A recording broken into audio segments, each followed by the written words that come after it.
kita belajar bersama-sama.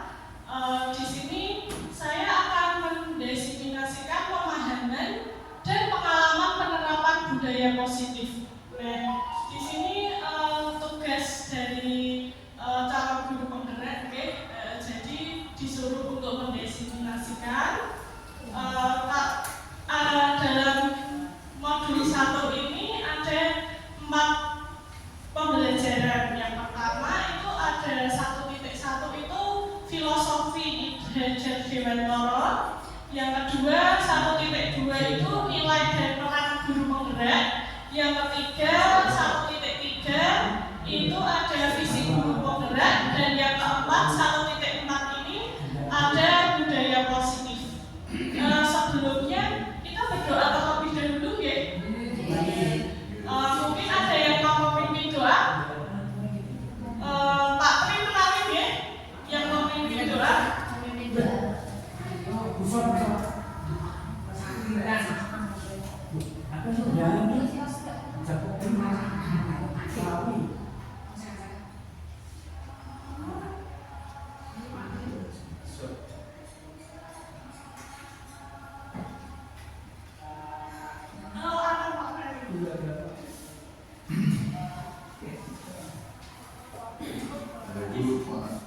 Mari kita berdoa bersama sesuai dengan keyakinan masing-masing. Berdoa dimulai.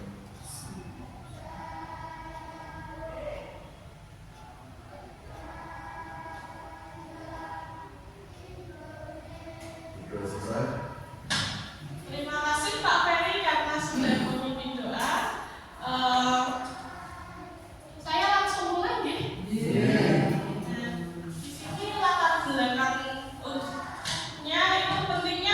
Budaya positif di sekolah sesuai filosofi pendidikan Idhajat Dewantara, yaitu pendidikan yang berpihak pada murid agar nantinya murid-murid memiliki karakter kuat sesuai dengan profil pelajar Pancasila yang sering kita dengar ya Bapak Ibu.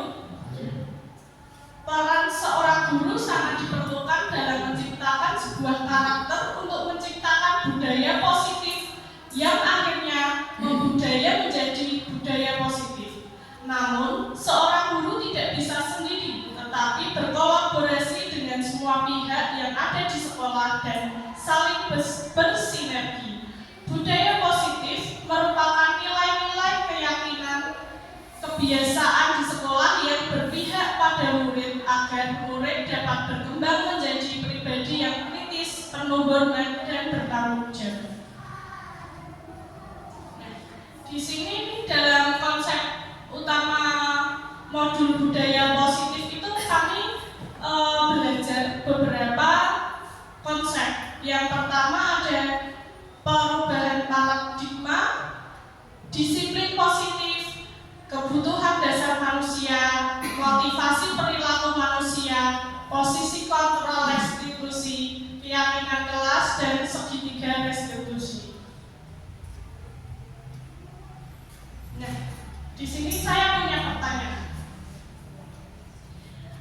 Hukuman dapat mendisiplinkan anak.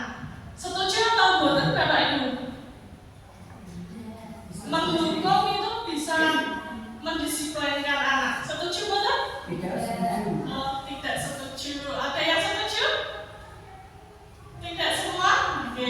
Pak Tri lagi tidak setuju. Kenapa Pak kok tidak setuju?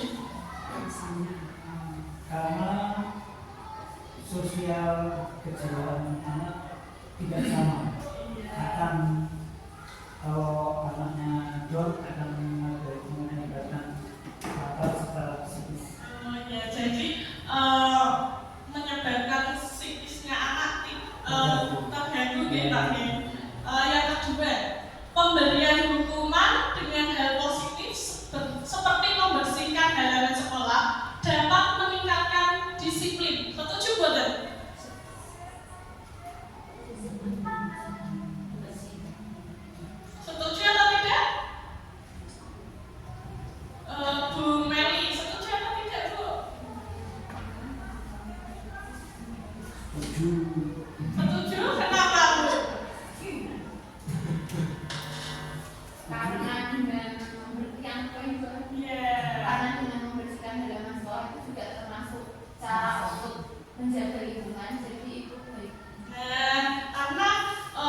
filosofi pemikiran Ki Hajar Dewantara, tentunya hal ini diawali dengan merubah cara pandang kita akan murid itu sendiri.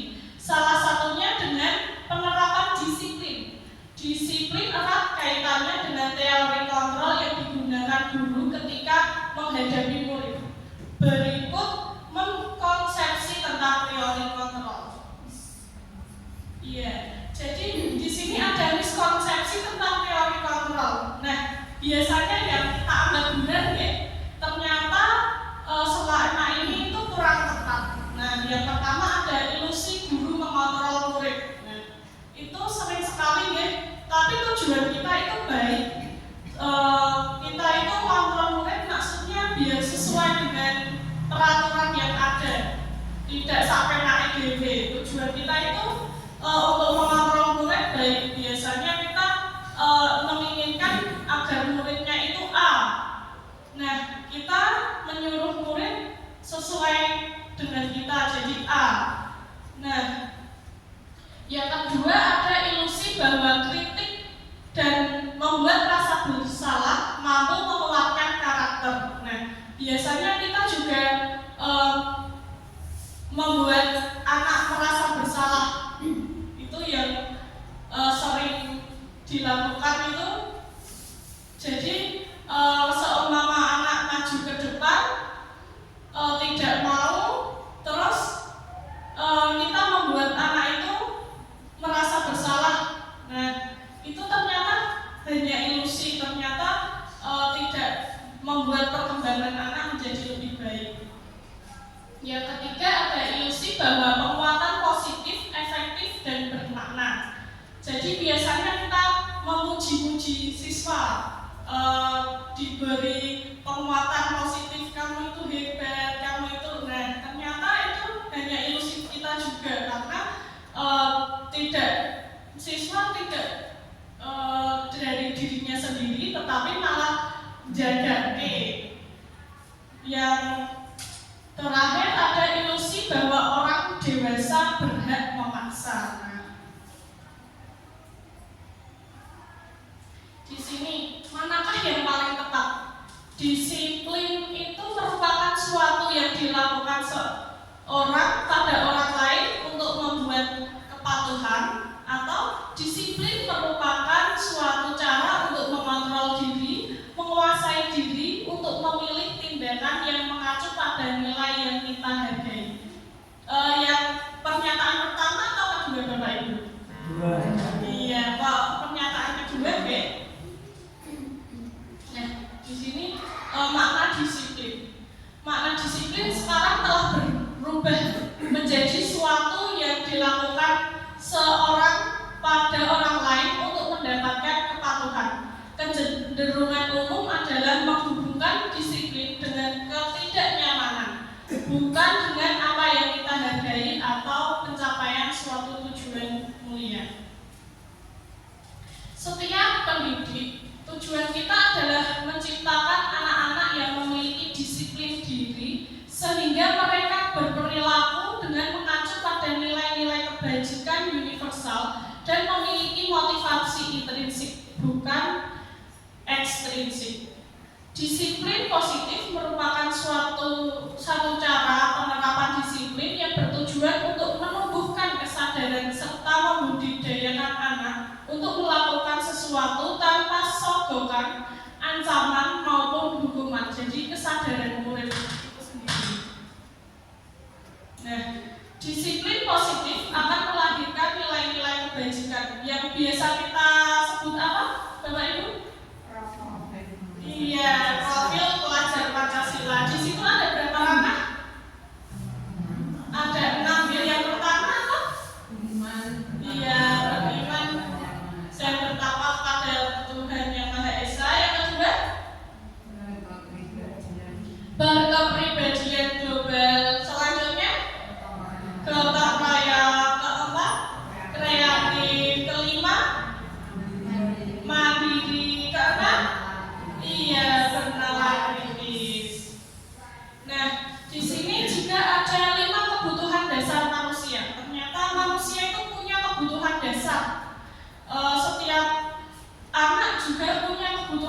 dasar. Kebutuhan bertahan hidup yang pertama atau survive ya. Kebutuhan bertahan hidup kita itu apa Bapak Ibu? Iya, makan, minum, atau nggih? Iya, kerja ya untuk makan. Yang kedua ada kasih sayang dan rasa diterima. Ternyata penting ya mendapat kasih sayang dan rasa diterima itu. Nah, biasanya apalagi murid kelas bawah itu ada anak-anak yang sering gelendotan dengan gurunya, ngoten nggih. Nah, ternyata itu mereka kebutuhan akan kasih sayangnya kurang nggih. Nah, di rumah kurang, mereka membutuhkan di sekolah kepada gurunya. Nah, yang ketiga ada penguasaan. Nah, biasanya manusia itu pengennya mengontrol segalanya, Bu. Bapak, nah, ternyata itu juga merasa paling benar. Itu ternyata memang kebutuhan dasar kita, ya. Yang keempat ada kebebasan. Yes. Bebas untuk melakukan apa saja, apalagi murid-murid SD, ya. Nah, mereka sangat membutuhkan itu. Yang terakhir ada kesenangan. Biasanya kalau kesenangan itu kita ngapain Bapak Ibu? Iya, traveling ya, benar ya. Nah, jajan. Nah, ini ada seorang pakar Glaser mengungkapkan bahwa kapasitas untuk berubah ada di dalam diri kita. Jika kita dapat mengidentifikasi kebutuhan apa yang mendorong perilaku kita, maka perubahan perilaku positif dapat dimulai dengan mencari solusi untuk memahami kebutuhan tertentu dengan cara yang positif. Di sini ada motivasi perilaku manusia. Motivasi merupakan dorongan yang timbul pada diri seseorang secara sadar atau tidak sadar untuk melakukan suatu tindakan dengan tujuan tertentu. Diane Gossen dalam bukunya Reconstructing School Discipline menyatakan ada 3 alasan motivasi perilaku manusia, antara lain yang pertama menghindari ketidaknyamanan atau hukuman. Jadi murid melakukan disiplin diri karena ia takut dihukum. Ini merupakan motivasi eksternal. Iya. Jadi biasanya kalau kita ada peraturan atau melanggar ada hukumannya. Anak-anak itu akan patuh, tapi itu karena motivasi eksternal, karena mereka takut ya. Yang kedua mendapatkan imbalan atau penghargaan dari orang lain. Nah, ini juga biasa kita lakukan ya.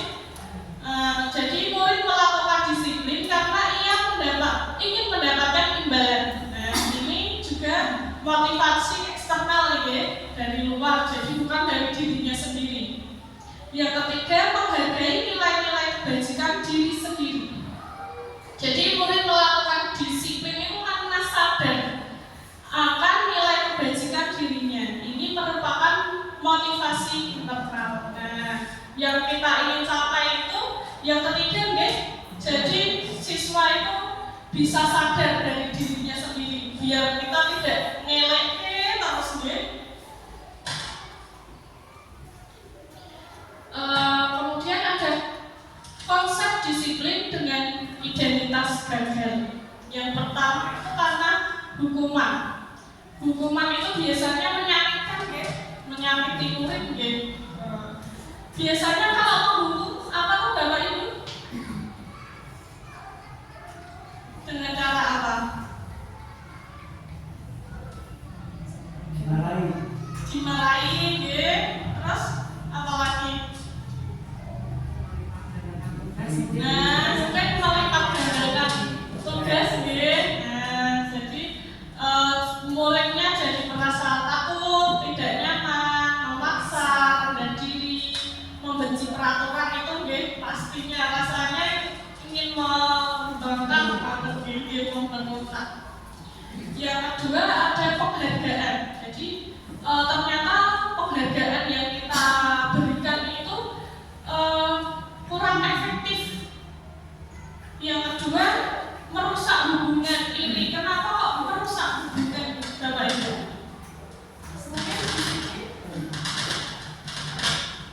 Mungkin apabila kita memberikan penghargaan ke salah satu murid, bisa jadi murid yang lain itu menjadi iri. Kenapa kok tidak aku yang diberikan? Tanpa dia sadari bahwa si teman yang mendapatkan penghargaan itu mungkin melakukan kegiatan yang lebih positif atau yang lebih baik, sementara dia belum bisa melakukan yang itu. Jadi muncullah rasa iri dalam hati si anak tersebut. Terima kasih. Terima kasih Bu Siti. Ya, jadi membuat anak yang lain ini ya karena belum bisa. Yang ketiga mematikan kreativitas, jelas karena tadi pengennya dapat penghargaan. Yang keempat penghargaan menghukum. Itu sistem ranking ya mungkin. Kalau dulu kan kita ada rankingan ya, dan sekarang tidak diperkenankan karena ternyata itu penghargaan yang menghukum. Kemudian ada merampas hak untuk menghargai dirinya sendiri karena tadi yang sebenarnya dia bisa tapi belum bisa, jadi seakan dia kurang menghargai dirinya sendiri. Kemudian ada konsep disiplin dengan identitas sukses, ada konsekuensi dan restitusi. Apakah itu konsekuensi? Konsekuensi itu jika anak melakukan sesuatu pasti ada hal yang harus dilakukan. Itu ternyata merupakan penguatan jangka pendek. Jadi perlu monitoring berkelanjutan, stimulus respon, murid menghormati peraturan, kehilangan waktu untuk merenungi kesalahannya. Kalau restitusi itu efeknya murid bertanggung jawab untuk perilakunya, fokus pada pemecahan masalah jangka panjang, murid menghormati dirinya dan orang lain, kemudian teori kontrol, dirinya memegang kontrol, yang terakhir murid bersemangat memperbaiki kesalahan. Nah, yang kita ingin capai guys. Jadi ada juga perbedaan hukuman dan konsekuensi. Kalau hukuman itu sesuatu yang menyakitkan yang harus terjadi karena biasanya itu ada kesepakatan di awal kalau tidak mengerjakan soal hukumannya apa. Kalau tidak mencontek nanti hukumannya apa, biasanya gitu. Yang kedua membuat anak sakit, jadi bisa fisik maupun hati dalam waktu yang lama. Kemudian anak membenci kedisiplinan, paksaan mendorong anak menyakiti diri sendiri, konsep diri yang buruk, anak belajar untuk menyembunyikan kesalahan ya, biasanya daripada nanti dihukum jadi mending berbohong saja. Kemudian marah, rasa bersalah, dipermalukan dan merasa tidak dihargai. Kemudian kalau konsekuensi itu efeknya pada murid itu sesuatu yang harus terjadi karena tadi dia melakukan apa harus ada konsekuensinya apa. Yang kedua membuat anak merasa tidak nyaman dalam waktu jangka pendek. Anak menghargai disiplin. Kemudian stimulus tanggapan mendorong anak agar mudah menyesuaikan diri. Konsep diri yang baik, anak belajar mematuhi peraturan. Kehilangan hak dibuat tidak nyaman dan diasingkan sementara. Nah, di sini ada contoh kasusnya. Murid yang tidak mengerjakan PR, kalau hukuman, itu guru menghukum murid untuk berdiri di depan kelas selama pembelajaran berlangsung. Ada yang seperti ini, Bapak Ibu? Boten nggih, alhamdulillah. Yang kedua itu guru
terlambat sekolah, dia suruh mencatat 100 kali, ya. Nah itu termasuk hukuman atau konsekuensi? Hukuman, ya. Yang kedua, lari mengelilingi lapangan basket 2 kali karena terlambat hadir di sekolah, termasuk hukuman. Oke, nanti kita bahas bersama setelah ini, ya. Yang ketiga, murid diminta untuk push up 15 kali karena tidak menggunakan masker di sekolah. Itu hukuman atau konsekuensi? Tapi untuk menyatakan hukuman atau konsekuensi itu tergantung tadi kesepakatan kelas. Ya, kalau di sini kira-kira hukuman atau konsekuensi, ya? Iya, karena tidak memakai masker masih hukuman. Yang keempat ada menggantikan kertas tugas teman yang telah dicoret-coret. Iya, konsekuensi. Jadi tadi dia mencoret-coret terus disuruh menggantikan, ya. Terus selanjutnya membersihkan tumpahan air di meja tulis karena tersenggol pada saat belajar, termasuk konsekuensi. Murid disuruh untuk mengenakan sepatu seharian di sekolah karena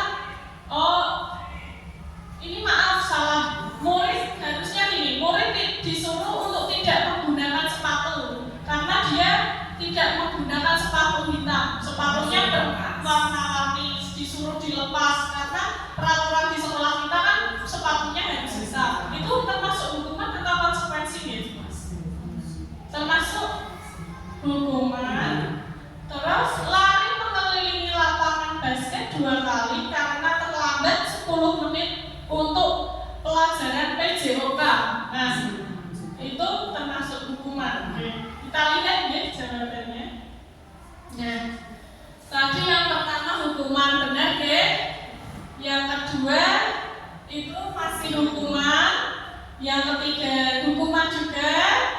Yang keempat, konsekuensi dari dia mencoret-coret tadi. Yang kelima, konsekuensi karena tadi tanggung jawab apa yang dia lakukan. Ya, selanjutnya tadi karena tidak memakai sepatu hitam disuruh dilepas. Itu termasuk hukuman, ya, karena muridnya kan jadi malu, ya, mau keluar kelas malu, sama teman-temannya malu. Kemudian tadi konsekuensi mengelilingi lapangan basket karena dia terlambat, ya. Nah, kemudian restitusi itu apa toh? Nah, restitusi adalah proses menciptakan kondisi bagi murid untuk memperbaiki kesalahan mereka sehingga mereka bisa kembali pada kelompok mereka dengan karakter yang lebih kuat. Restitusi juga merupakan kolaborasi yang mengajarkan murid mencari solusi untuk masalah mereka dan membantu murid berpikir tentang orang seperti apa yang mereka ingin. Jadi tujuannya mulia dan bagaimana mereka harus memperlakukan orang lain.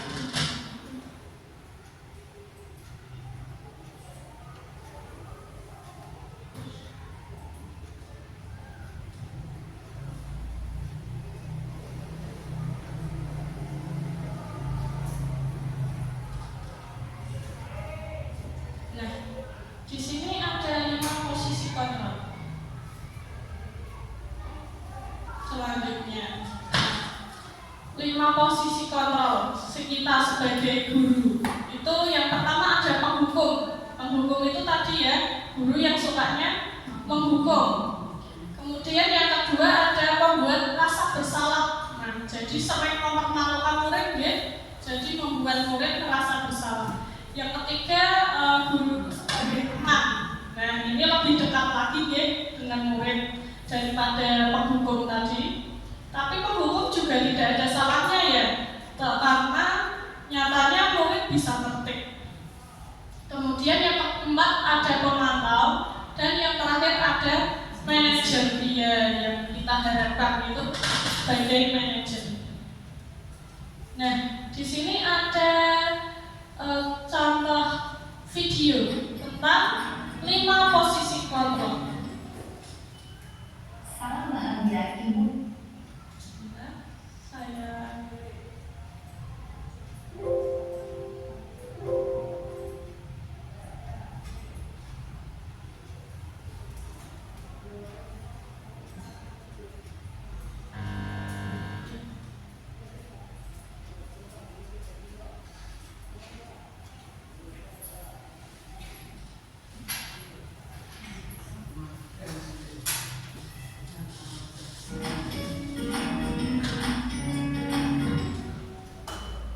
Salam bahagia ibu dan bapak guru hebat. Dalam penerapan disiplin positif restitusi, salah satu program yang dikembangkan adalah 5 posisi kontrol. 5 posisi kontrol dalam restitusi adalah proses perjalanan seorang pendidik agar dapat mengenali dirinya. Pada video kali ini, kita akan membahas tentang 5 posisi kontrol yang dikembangkan oleh Diane Dawson dan contoh penerapannya.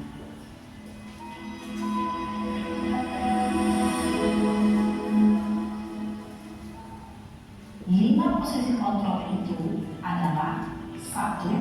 Posisi penghukum, 2. Posisi pembuat merasa bersalah, 3. Posisi teman, 4. Posisi pemantau atau monitor, dan 5. Posisi manajer. Untuk lebih memahami kelima posisi tersebut, mari kita saksikan kasus Naren yang terlambat hadir 20 menit di sekolah dan melihat bagaimana kelima posisi kontrol dalam menghadapi masalah tersebut.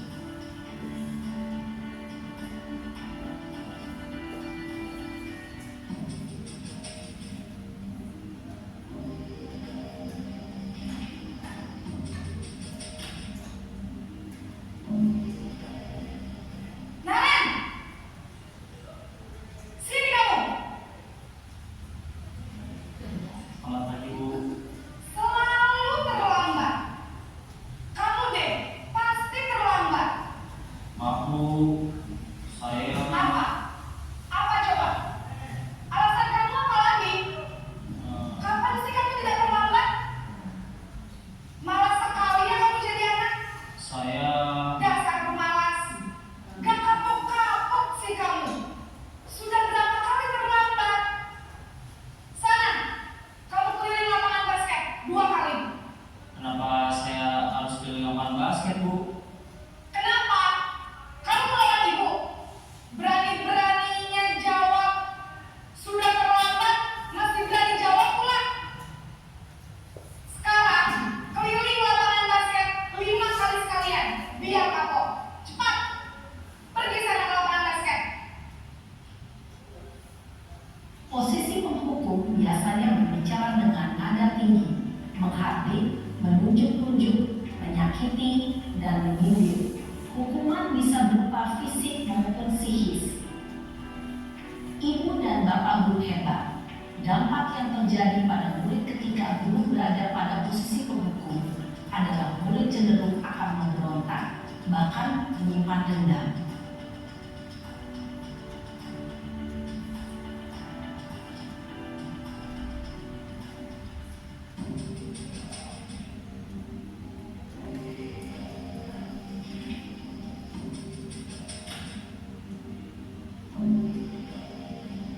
Naren!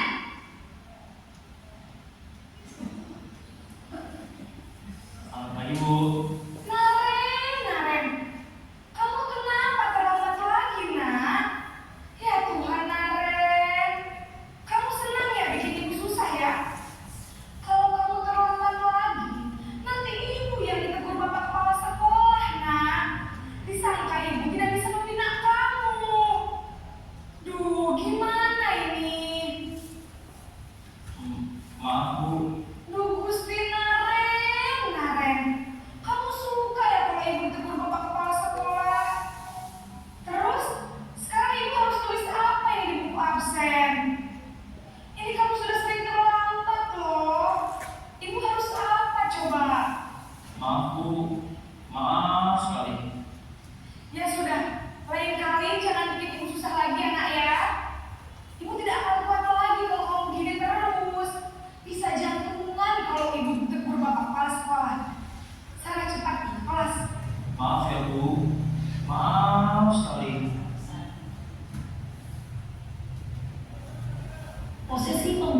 rasa bersalah berbicara dengan nada tenang, cenderung lembut, namun kata-kata yang diutarakan membuat murid merasa menjadi orang yang gagal, memandang buruk dirinya sendiri, merasa tidak berharga, dan tidak sanggup membahagiakan orang lain. Ketika guru mengambil posisi pembuat rasa bersalah, murid akan menganggap dirinya yang bersalah dan ia akan menyimpan emosi negatif tersebut di dalam dirinya.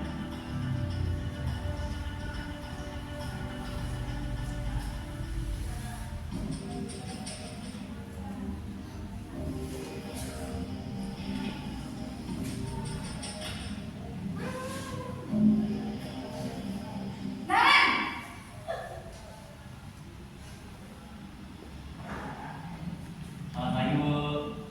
Wah, sudah jam berapa ini, Nak? Terlambat lagi ya, sayang.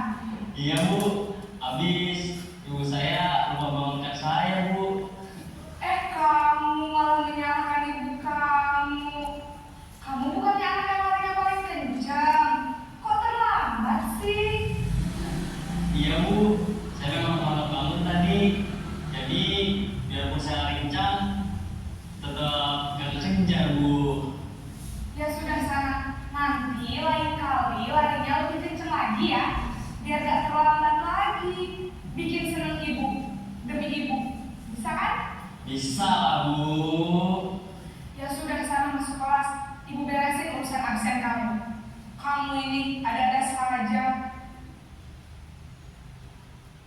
Dalam posisi teman, guru berbicara dengan nada suara ramah, akrab, cenderung bersenda gurau untuk menjaga suasana tetap santai. Murid akan merasa senang, aman, dan akrab dengan guru. Identitas yang tercipta adalah identitas sukses atau berhasil. Namun, perlu diingat, karena ini masih dorongan eksternal, maka ada faktor ketergantungan dari murid kepada orang tertentu. Di sini guru absennya, sehingga di lain waktu murid bisa berperilaku baik, namun hanya kepada orang-orang tertentu saja.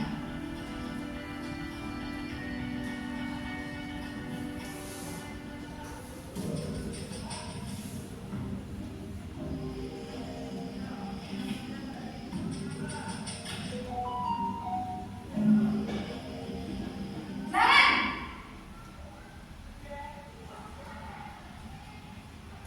Selamat pagi, Bu. Naren, apa peraturan sekolah kita tentang jam berapa kita harus masuk sekolah, Nak? Kita harus di sekolah jam 7, Bu. Iya betul, sekarang sudah jam 7.20. Naren sudah tahu konsekuensinya jika terlambat hadir. Paham, Bu. Saya harus tinggal kelas pas jam istirahat selama 20 menit. Iya benar, konsekuensinya demikian. Jadi nanti jam 9.30 pas istirahat, kamu harus tinggal di kelas, kerjakan tugas tambahan untuk ketertinggalan kamu, ya? Baik, Bu. Posisi pemantau mengandalkan penghitungan atau data untuk mengontrol murid. Guru mengarahkan murid berdasarkan peraturan dan konsekuensi. Seorang pemantau menunjukkan bahasa tubuh dan ekspresi wajah yang datar dan cenderung formal.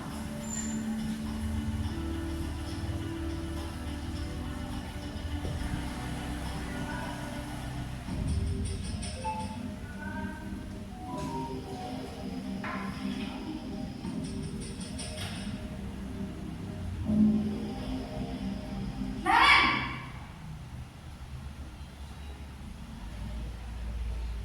Selamat pagi, Bu. Selamat pagi, Naren. Maaf, Bu. Saya terlambat. Iya, sekolah masuknya jam 7, sekarang sudah jam 7.20. Jadi sekarang bagaimana ini, Naren? Maaf, Bu.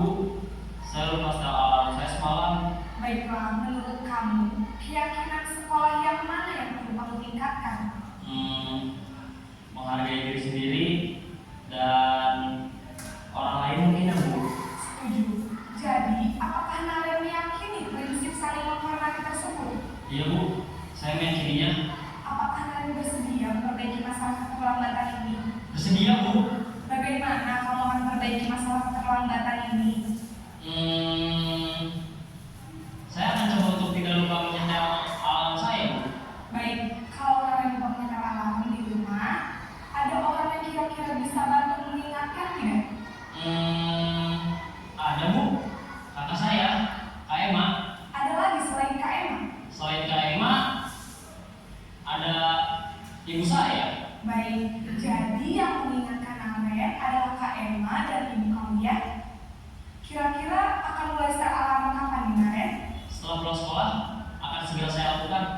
Baik, jadi Naren akan setel alarm untuk bangun besok pagi dan akan diingatkan oleh kakak dan ibunda Naren ya.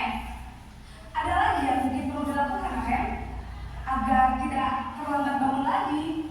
Tidak ada, Bu. Baik Naren, terima kasih untuk kerjasama kamu. Sekarang kamu perlu kembali ke kelas untuk belajar. Baik, Bu. Terima kasih. Posisi manajer adalah posisi kontrol yang disarankan untuk membimbing murid memiliki sikap disiplin yang positif, yaitu murid yang mandiri, bertanggung jawab, dan dapat memecahkan masalah. Tujuan dari posisi ini adalah agar murid dapat berefleksi atas tindakannya. Guru akan dengan tulus memberikan pertanyaan-pertanyaan bermakna, sehingga membuat murid dapat belajar dari kesalahannya dan mencari sebuah solusi untuk menyelesaikannya. Ibu dan Bapak guru hebat, setelah mengamati adegan kelima posisi kontrol tadi, kira-kira posisi mana yang paling ideal? Posisi mana yang dapat menunjang motivasi intrinsik murid? Ya, tentu posisi manajer. Posisi ini memang posisi ideal yang ingin dituju setiap pendidik. Pada posisi inilah guru dapat menerapkan disiplin positif yang berpihak pada murid, yang memerdekakan murid. Perjalanan seorang pendidik tentunya tidak mudah untuk sampai pada posisi seorang manajer. Namun, tujuan kita pasti, yaitu menciptakan murid-murid yang mandiri, merdeka, dan bertanggung jawab. Semoga penggambaran 5 posisi kontrol yang telah diperlihatkan ini dapat menjadi ajang refleksi bagi kita semua, agar dapat terus mengasah dan menerapkan disiplin positif yang memerdekakan murid. Mari terus berlatih dan bersemangat. Selamat menerapkan. Salam dan bahagia Ibu dan Bapak guru hebat. Dari video tadi sangat jelas ya Bapak Ibu. Kita itu diharapkan untuk menjadi posisi kontrol yang bagaimana? Sebagai apa? Betul sekali, sebagai seorang manajer. Semoga kedepannya kita bisa menerapkan posisi sebagai seorang manajer untuk sekolah kita ini, agar sekolah kita bisa menjadi lebih maju lagi. Sebelum dilanjut, biar tidak pegel-pegel, kita mungkin menyanyi sebentar ya. Semuanya di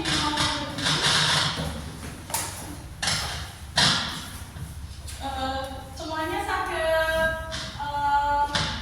bernyanyi kalau kau suka hati ya. Kalau kau suka hati tepuk tangan. Kalau kau suka hati tepuk tangan.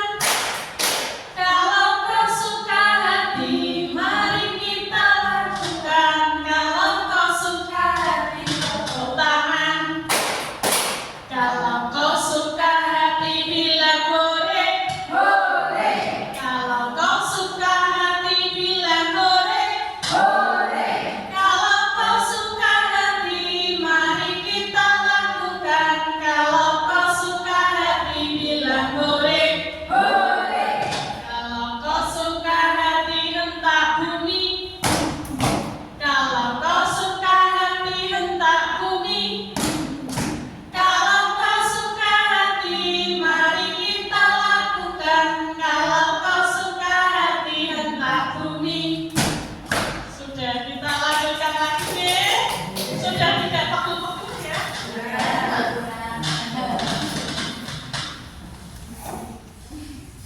Nah, selanjutnya tadi kan di posisi manajer ada tentang keyakinan kelas. Apapun itu keyakinan kelas. Nah, di sini kita akan membahasnya. Mengapa keyakinan kelas? Mengapa bukan peraturan kelas saja? Nah, sering kita dengar ya, kita biasanya keyakinan kelas atau peraturan kelas? Peraturan kelas ya, iya. Di sini ada contoh yang pertama. Mengapa kita memiliki peraturan tentang penggunaan helm pada saat mengendarai kendaraan roda 2 atau motor? Kenapa kok kita disuruh menggunakan helm? Ada Ada yang mau jawab? Masa kenalin nggih?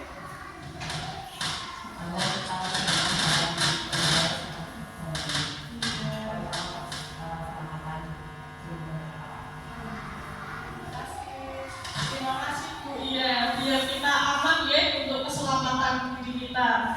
Kemudian yang kedua, mengapa kita memiliki peraturan tentang penggunaan masker dan mencuci tangan setiap hari? Ini mungkin pada saat COVID kemarin ya. Itu untuk apa Bapak Ibu? Iya, untuk menjaga kesehatan ya. Nah, itu salah satu contoh penerapan disiplin positif di kelas 4B kemarin. Jadi membuat keyakinan kelas. Di situ yang pertama anak-anak itu membuat peraturan kelas dulu karena mereka kan belum tahu apa itu keyakinan kelas ya. Nah, jadi anak-anak sesukanya boleh nulis apa saja. Jadi ditempel. Mereka ingin kelas mereka seperti apa toh? Nah, itu mereka ditempel. Jadi ada yang tidak boleh makan saat pelajaran, nah, seperti itu. Nah, itu ditempel. Kemudian dari peraturan kelas itu yang mereka tempel lagi masih banyak sekali kalimat-kalimat negatif ya, kan penggunaan kata tidak, jangan, gitu kan.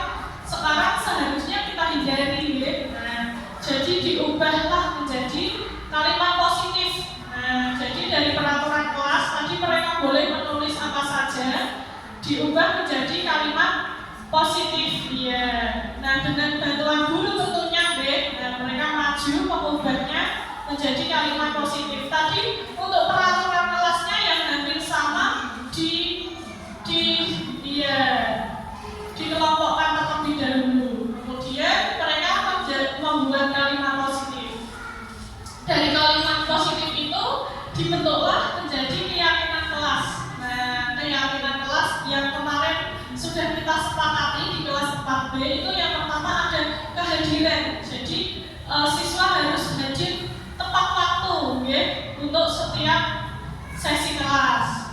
Yang kedua itu disiplin.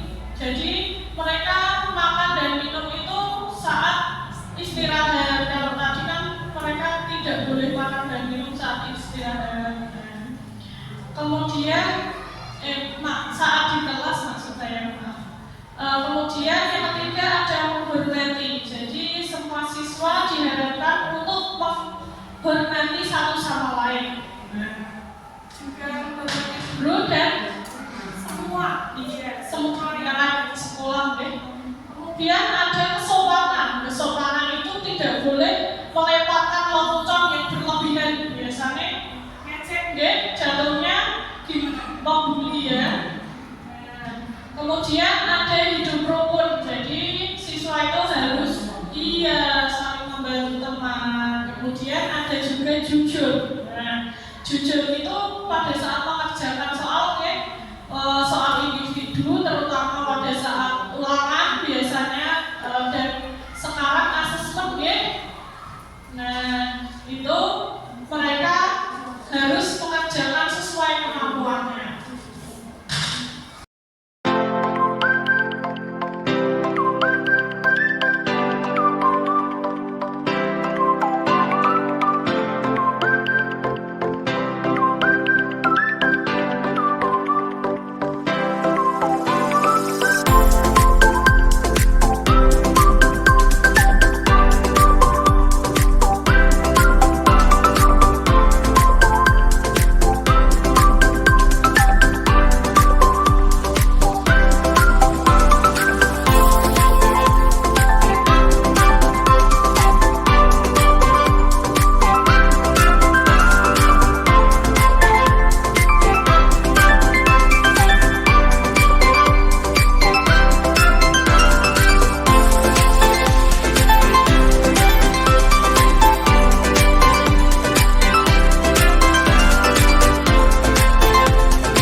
langkah-langkah untuk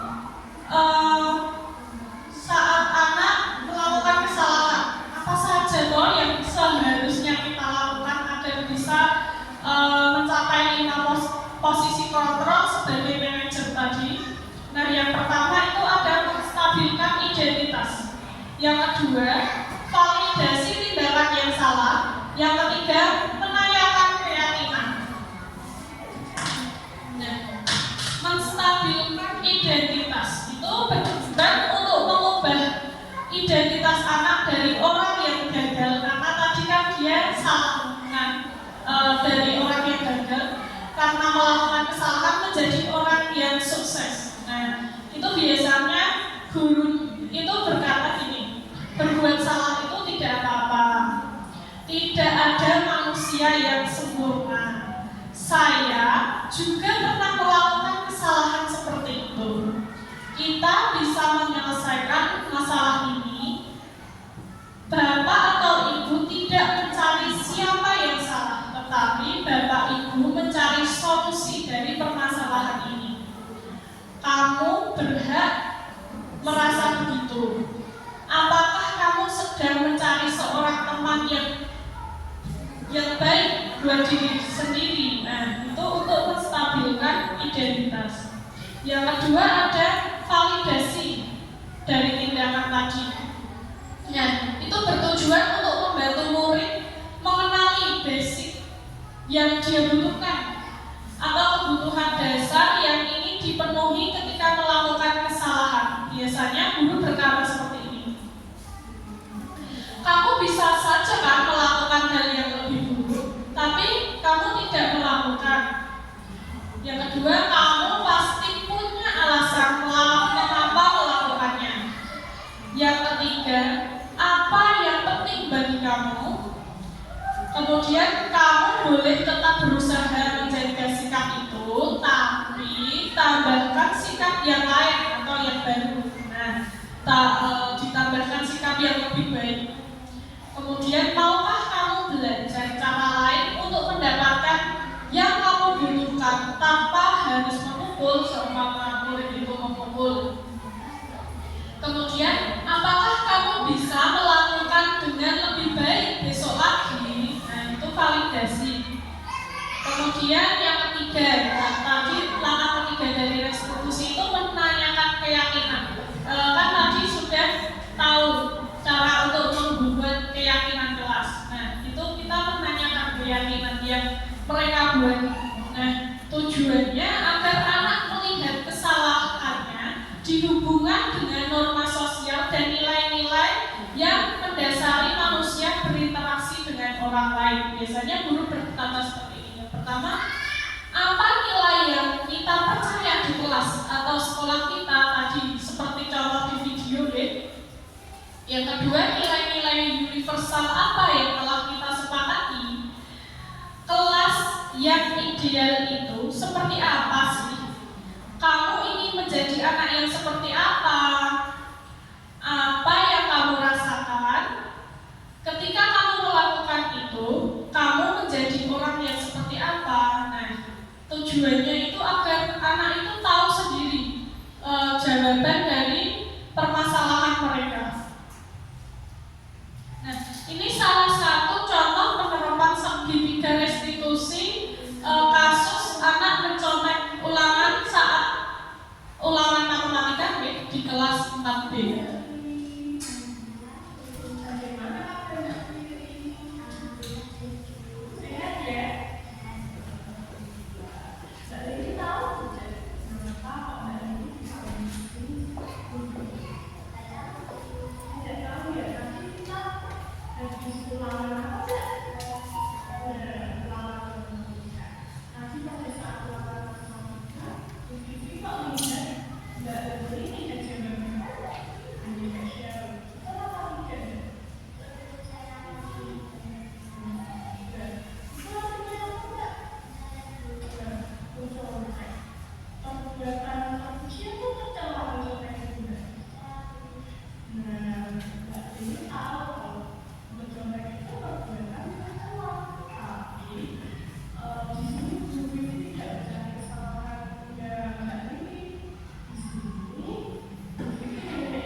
Itu salah satu penerapan budaya restitusi yang saya terapkan di kelas ya Bapak Ibu.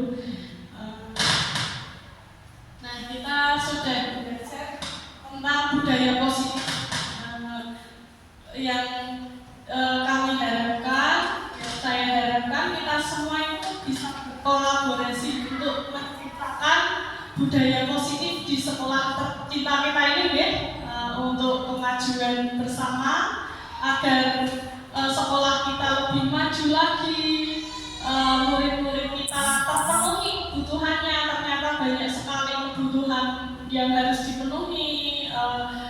Semoga kita bisa menjadi kontrol untuk kelas kita. Semoga siswa-siswa kita bisa sadar dengan sendirinya tentang disiplin ya, jadi bisa menerapkan disiplin di kelas dengan baik. Demikian yang dapat saya sampaikan. Apabila ada kekurangan, saya mohon maaf. Terima kasih banyak Bapak Ibu sudah mau mendengarkan ya. Wassalamualaikum warahmatullahi wabarakatuh.